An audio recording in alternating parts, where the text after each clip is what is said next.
Symbolic interactionism takes a small-scale view of society. It focuses on the small-scale perspective of the interactions between individuals, like when you hang out with a friend, instead of looking at large-scale structures like education or law. By looking at the small scale, symbolic interactionism explains the individual in a society and their interactions with others, and through that, it can explain social order and change. The theory was compiled from the teachings of George Herbert Mead in the early 20th century. He believed that the development of the individual was a social process, as were the meanings individuals assigned to things. People change based on their interactions with objects, events, ideas, other people, and they assign meaning to things in order to decide how to act.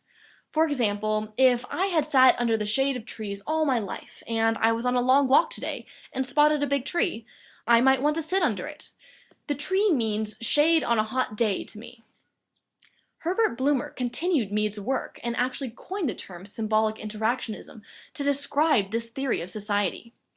He proposed 3 tenets to explain symbolic interactionism. Let's say I do decide to sit under that tree on my long walk today. I step off the path and sit down and lean back against the trunk. Bloomer's first tenet was that we act based on the meaning we have given something.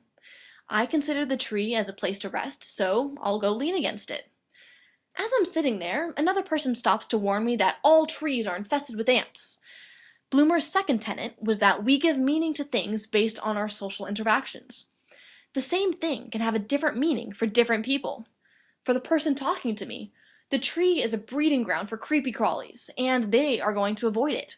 But I'm quite happy with my seat in the shade, and I haven't been bothered by any ants, so I'm content just to sit.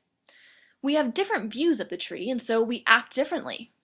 As I'm sitting there talking to this lovely person, I feel something tickle my shoulder, and suddenly I jump up as something bites my back.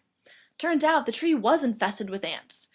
Now that I have been bitten under a tree, I might not sit under the next one I find because it might also be infested with ants. Bloomer's third tenet was that the meaning we give something is not permanent. It can change due to everyday life. The meaning I give to trees has changed after my interaction with the infested tree. A big tree now means shade on a hot day with a potential for getting bit. So let's sum up the 3 central ideas of symbolic interactionism. They are that action depends on meaning, that different people assign different meanings to things, and that the meaning of something can change.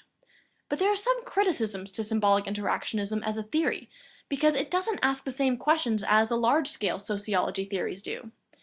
It is sometimes considered as supplemental rather than a full theory, because it is restricted to studying small interactions between individuals.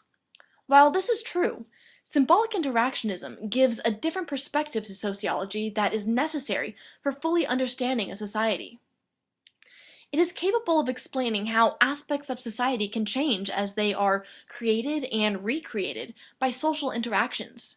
It examines society on a small scale and gives the individual the same importance as the society as a whole, and is a necessary view when studying a society.